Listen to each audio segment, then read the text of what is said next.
Hello, good people. Hello, and welcome back to another car conversation or Make America Think Again with Shauna Vaughn, depending upon how and where you are hearing my voice.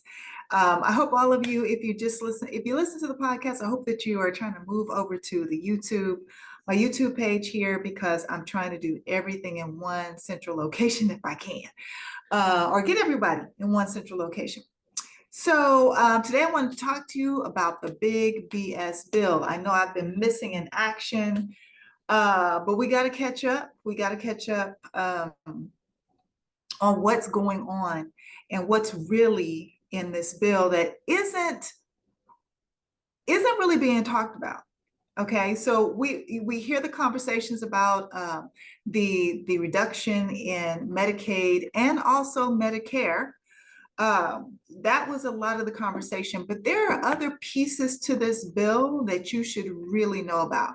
So let's cover the other part, the first part, the Medicaid part, before we dive into the more unknown pieces, because I want to make sure everyone is educated in regards to what Republicans in Congress are trying to take away from you, your family, your friends, your relatives, your loved ones, your neighbors, your coworkers, etc. Okay, so the big BS bill. First of all, the big BS bill will reduce Medicaid by $880 billion. $880 billion, and will literally kick about 14 million, make sure I'm getting that number right. Yes, 14 million people off of insurance. 14 million Americans will no longer have a source of insurance if this bill is passed in the Senate.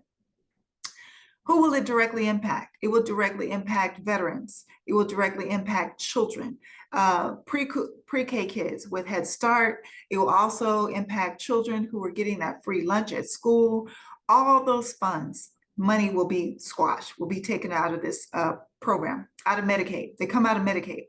Meals on Wheels for the elderly. If you have an elderly relative or an elderly neighbor and they receive Meals on Wheels because they can't really get around and cook for themselves anymore, that program will be wiped completely.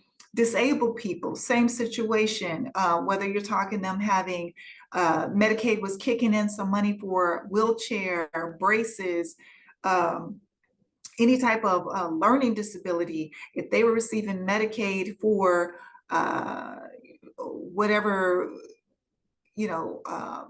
things that they needed to, in regards to accommodations for their disability, they will lose the funding for that.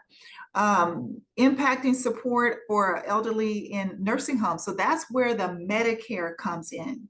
So because some of the money that's in the budget for Medicaid is allocated to kind of help out elderly people when they're in nursing homes, whether they get the full amount or they're getting partial Medicaid coverage, Medicare coverage, that money is on the Medicaid side. So they will lose that funding. So if you have an elderly relative or parent that is in a nursing home, even though you are not receiving Medicaid, your parents or your elderly relative will be impacted. And if you're paying for that nursing home, oh, you're going to be impacted because you're going to have to start coughing up more money. Hospitals in rural areas. I was watching this one video in Philadelphia. The governor happened to be there on location, giving some sort of press conference, and this woman came barreling into the hospital emergency area where they were because her baby in the back seat had stopped breathing. Well, the emergency room no longer existed because they've already started losing funding. I'm sorry, that hospital has been privatized, which is where they're trying to go with this. This administration is trying to, cut off the Medicaid funding. So hospitals are forced to privatize, okay? So the hospital is in the process of being privatized, and the woman is driving up thinking the hospital, the emergency room is open, and it is not. And the only way that the baby was saved was because that there were nurses and EMT workers there on the scene. Otherwise, that hospital would not have been accessible to that mom. And then she would have to having to driven, I can't remember exactly how many miles, but she would have to, because this is one of those rural hospitals. So rural hospitals will lose their funding.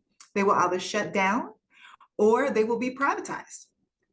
And there are going to be a whole bunch of changes with that. But people who have Medicaid, they will not be able to afford private insurance, so they won't be able to access those hospitals either way it goes. And then folks, you folks, well, us folks, everybody who has their private insurance, your insurance will go up. Your insurance will increase because you're going to have people who, because they don't have the Medicaid, okay, and these hospitals have been privatized, they're still going to pull up to the emergency room. They're still going to seek out care, you know, emergency situations. They're not going to get the preventive medication, the preventive care that they're able to get through Medicaid, but they will be still showing up for the emergencies.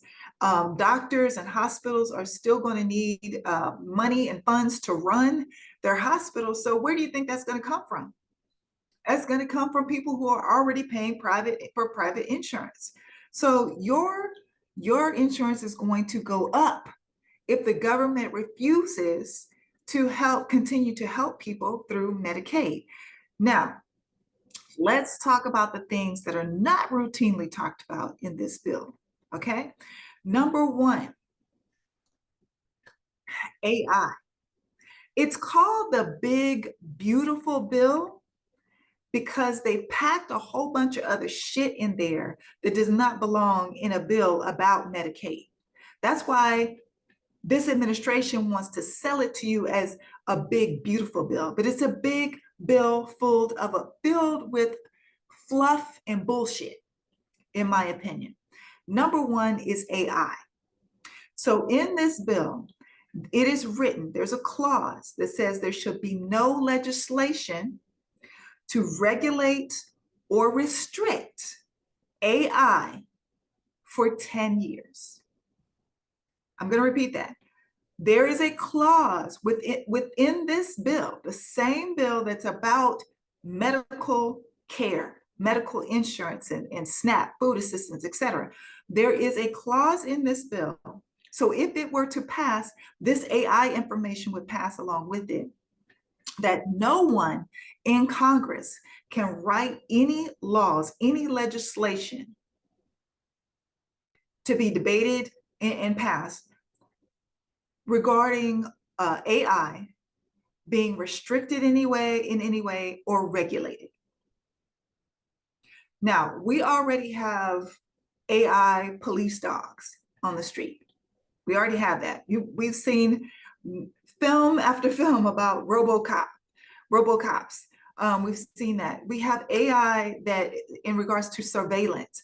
Let me tell you, one of the theories in regards to the 75% of immigrants that were initially, now they're just picking up anybody, but were initially picked up. Remember, we talked about this, that 75% of them were not criminals, had not committed any crime. Maybe it was a red light ticket or something like that. The theory is, some folks are thinking that AI, they identified these people through AI, because you've heard a lot of conversation about the tattoos, right? And how did they pick out a young man who had a tattoo of a rainbow, that this rainbow was for his autistic brother, or his brother that's on the autism spectrum? That's why he got the rainbow tattoo. But for some reason, AI identified this individual as a criminal or part of this gang. A rainbow tattoo for autism. And then you have the gay makeup artist who has 2 crowns for his parents as a tattoo. So what they're thinking is that AI identified people who were not from this country who had tattoos. And it was that simple. It was that simple, and that's who they went after. Not these hardened criminals that they sold you on, you people that voted for them, not the rapists that are supposedly, supposed to be in the country raping and pillaging, not all the horrible monsters or lawbreakers that they talked to you about, that they convinced you, that they lied to you about. Not them. They simply identified people by tattoos. And the theory is that AI was used to identify people that were not born in this country and had tattoos. And that's it. And they just started picking up people off the streets. So what is the worst that can happen? If we had 10 years where no one could touch, no one could regulate, nobody could question what is going on with AI. And as a matter of fact, you probably want to go look up this interview. There was an interview just the other day with Anderson Cooper on CNN. This man, I cannot remember his name right now, but he's very high up in creating AI. And he is literally ringing the bell on AI. And Anderson Cooper actually asked him, he's like, well, you benefit from this. So why would you be here talking about this? And he was like, because we are seeing AI is moving faster. Basically, AI is moving faster than the developers even anticipated. Okay, so they're already seeing this thing getting out of control. As a matter of fact, Anderson Cooper brought up a case where AI had threatened to bribe, or I'm sorry, blackmail an individual, somebody that was working with this AI system in regards to an affair that they were having outside of their marriage. And this AI system proposed or tried to blackmail the individual. Okay, so this is in the bill. This is something you need to be paying attention to. There's something else that I recently heard about AI, and I want to make sure I include this because this is something brand new. I just heard this today. Oh, Palantir Company, the Palantir Company, it's a national database. So they want to gather or develop a national database for all Americans through using information from Social Security, the IRS, and the Health and Human Services systems. All that we thought that Doge and Elon Musk were doing when they were rifling through all of our information. Peter Thiel, remember I've talked to you about Peter Thiel. Peter Thiel has now shown up and said, hey, I want to get a contract so we can develop a national database to track every American citizen. And they want the government to fund this contract. Now, how would it be used? That should be your first question. How would that be used? Why do they need to track me? Maybe because you have written or you've said something derogatory or negative towards their orange king, their orange Jesus. Maybe that's it. Or maybe they'll use it to start tracking young women's cycles. Because remember, J.D. Vance wants babies in America, wants babies to be born immediately in America. So keep your eye on this. The system, it's, wait, I want to find the system. Oh, because there's another system where they're genetically surveilling immigrants. So every immigrant that comes into this country, apparently, I just learned this, they take their DNA, okay? They take their DNA and they put it into a registered into a database for criminals, criminal database, okay?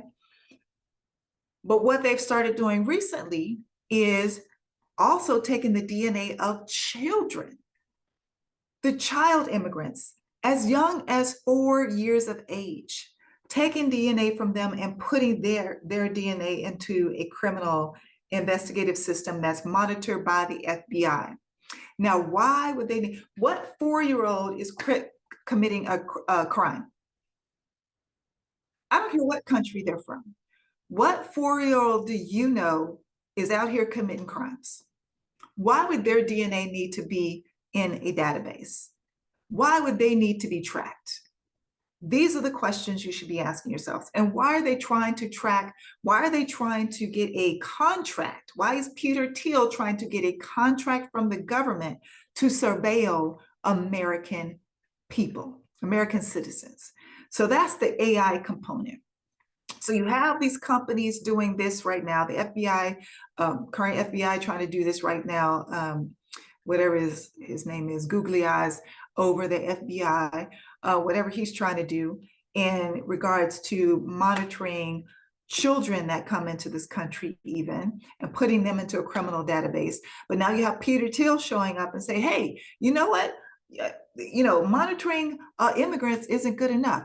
We need to be surveilling all Americans. That includes you too, MAGA. Putting you into a system, surveilling you, looking at how you spend your money, where you spend your money, what you say to whom,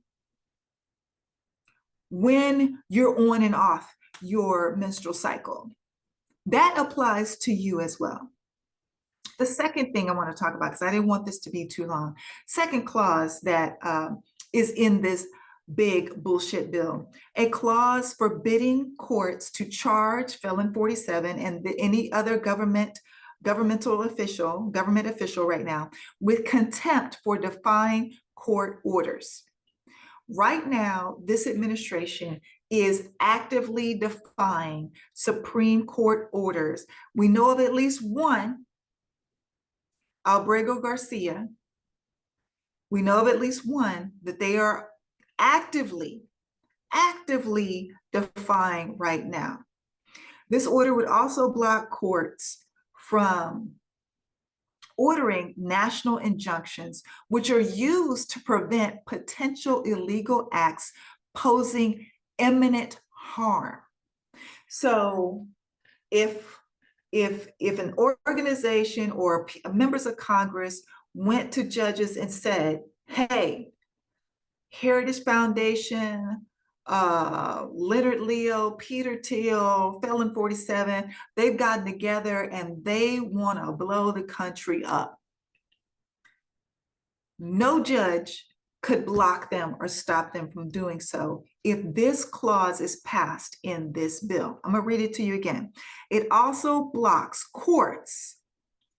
court-ordered national injunctions. So it blocks it. No matter what a judge says, they can still do whatever they wanted to do that would be used to prevent potential illegal acts posing imminent harm in America. This is in the big, beautiful bill, the big bullshit bill that they keep selling, trying to sell you. You need to contact your senators right now. This big bullshit bill means all of us harm. It will cause all of us harm. Now, let me cover some of the other things that you might have missed. Those are two things that I believe are extremely pressing and highly problematic. But let me read you what else is in here. They are offering a tax break to people who own tanning beds. And I'll just give you one guess as to why that was attached and put into this bill. One guess. They also included in this bill $42,000 bonuses. I'm sorry, 42,000 individual, so bonuses of $42,000 for each individual, each member, each ICE officer. And I don't know what the criteria is going to be for the person to receive a bonus, but what I do know is what the quota is right now. So the quota is, hold on. So they started off with a goal. This is Stephen Miller, okay, Stephen Miller. The goal right now is for ICE, Homeland Security, ICE, and other entities and Proud Boys and whatever sheriff posses and all the bounty hunters and all these people that they have deputized to go after immigrants. Right now, the goal is for 3,000 arrests per day. So I don't know if the bonuses are based on if the person meets their quota every day. I don't know. But what's in this big bullshit bill is $42,000 bonuses each to each ICE officer. Okay. Now, just to give you an idea of what that would look like right now, how we're seeing people snatched up. We're literally watching white people hunt humans again. They are hunting human beings again in this country. Right now, what we're looking at is about 650 people per day. That's what's happening right now. Okay. The goal, Stephen Miller just announced, the goal is 3,000 per day. Now, how they determine how these bonuses are divvied out, I don't know. But I need you to know that in this big bullshit bill, it allots for them to receive individually $42,000 bonuses. Okay. I already talked about cutting 14 million people off of healthcare. $300 billion would be cut from SNAP benefits. So food assistance for anybody. This is goes beyond the school lunches, just for anyone who cannot afford groceries. And I've told you this before. I've received food stamps before at one point in my life.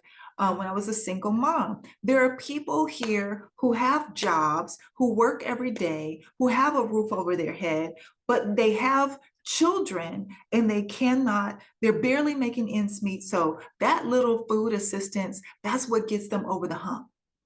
That's what helps to close the gaps for them. $300 billion taken out of SNAP benefits. $1 billion to go, let me repeat that again, $1 billion to go towards Felon 47 playing golf over a 4-year period, but $1 billion allotted in this big bullshit bill for Felon 47 to play golf on taxpayer dollars for the next 4 years. And then I'm going to close this with Joni Ernst this week, Republican Joni Ernst. So she had a town hall meeting and people in the audience were telling her, in response to her discussion on this big bullshit bill, that people are going to die. You take away their food assistance, you take away their health care, you take away Meals on Wheels for the elderly, you take on veterans benefits, you take all that away and people are going to die. That is what her constituents were saying to her. Her response in that moment was that we're all going to die.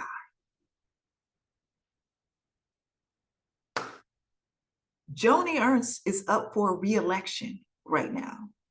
And I hope to God she gets voted out. But that's what she said in response to her constituents voicing their concerns about people potentially dying if this bill is passed. Her response was, we're all going to die. Which is true at some point in time. But is this what your constituents want to hear? Is this why your constituents voted for you and sent you to DC to work for them? So you can just let them die? Joni? And then today, she had the audacity the audacity to film a video in a cemetery, I guess trolling these same constituents, saying that, oh, I'm so sorry. I didn't realize that people weren't aware that they were going to die. And I'm glad I didn't talk about the tooth fairy. And she's literally in a cemetery. And then she goes into, oh God, if you want to have eternal life, then you got to, pray to God Almighty or some bullshit like that. But my point is, she's literally joking, because I guess that, she's that privileged. She has that much comfort in her financial standings, but she can joke that her constituents will die. Oh, well, we're all gonna die. So just die. That's what I took from Joni Ernst. I don't know about you, but that's what I took from what she said. And then also this ridiculous video that she posted today. So Joni Ernst can go to hell. Every Republican that is complicit in regards to this big bullshit bill, you need to stay. We have to stay in their faces. They should not have any rest. They should not have any relaxation. Whether you're yelling at them when they're on the golf course or in a restaurant, you pulling up and asking them questions. You see them on the street, like they caught Nancy Mace in Ulta. Clearly she was in Ulta.